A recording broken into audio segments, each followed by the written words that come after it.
Oh, hi! I was just going for a walk. Would you like to come? But we are in a pandemic. Shall I wear a mask or not? And is it a good idea to go outside or it's better to stay at home? And what's about if I feel sick? Do I have to go to the hospital? Which is the most effective prevention from disease?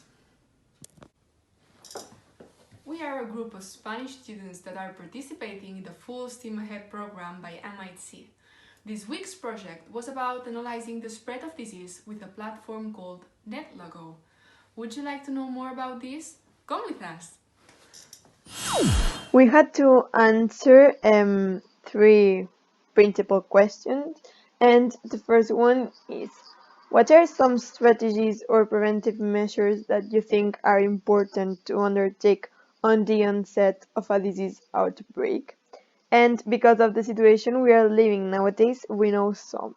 Isolation or social distancing, wearing a face mask, washing constantly your hands, avoid going to crowded places, meeting with the less people possible, avoid touching your face. When sneezing, cover your nose and mouth with the arm or a tissue, and when having symptoms, going to a hospital. And which one is the most important or effective? We say that isolation is the most effective because if all the population stays at home, there's no contact between people, so there's no chance to spread it. And the last question is, which is the best combination? And after trying different combinations and watching the result, we observed that the most efficient combination is isolating and going to a hospital when necessary. Okay, so now we're here on the NetLogo website, and we're going to prove that isolation and going to a hospital are the best combinations. So if we said that no one isolates and no one goes to a hospital, and we see that all the infected people move around like normal and they spread the virus, and if we put this on the maximum, we set up, we can see that when a person is infected, they stop moving and they isolate themselves, and then later when they start moving, it's because they are cured.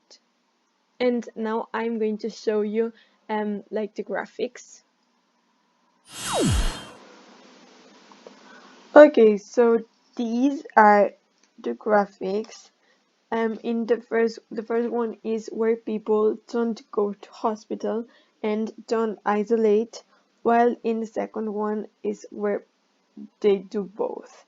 And we can see that in 10 hours, more than 150 people are infected, while in this one, we can see like a huge difference since in 10 hours there are less than 100 people infected.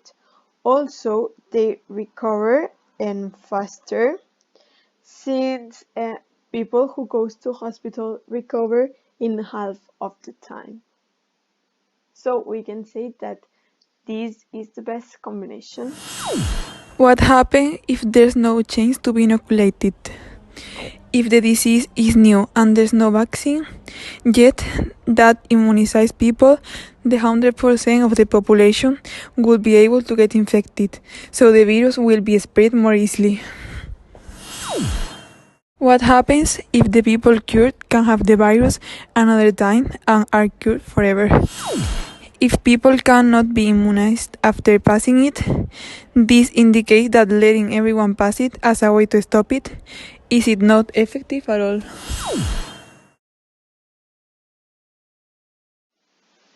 This number right here represents the threshold for an epidemic, and represents the number of people who can be infected by an infected person. Usually it's a guideline number, and when this number exceeds the guideline limit imposed by the doctors, it means that the pandemic is growing. As we can see, if we simulate a pandemic, this number starts growing and growing until there's no infected persons. And the final number represents the maximum of persons that one infected person could infect. The intermobility variable represents how much the people moves inside of a zone, the left zone or the right zone. If we don't have an intermobility number, we can see that the people is always staying at the same place. And if we put the intermobility variable at 1, we can see that the people is moving around.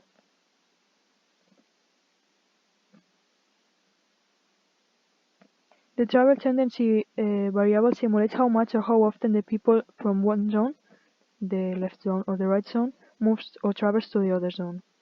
If the travel tendency variable is at 0, we can see that the people is always staying at the zone that corresponds to this person. And if the travel tendency is to 1, we can see that the people is moving from one zone to the other zone.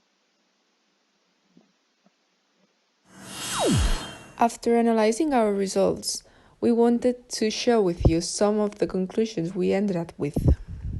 We saw that isolation and going to the hospital are the most effective measures to stop the spread of a disease. However, we all know that there is not enough space for everybody in the sanitary system. What's about the people that get ill and doesn't have the attention they need? What about if the sanitary system collapses and there's people dying in their homes or in the streets? So, if we want to analyze which is the most effective preventive measure to stop the spread of a disease, we have to take into account the situation of each country which is living the pandemic. It is not the same to get ill in Spain, to get ill in the US, to get ill in Canada, or to get ill in Kenya. Thank you very much for watching this video. Take care of yourself. We hope to see you soon. Bye!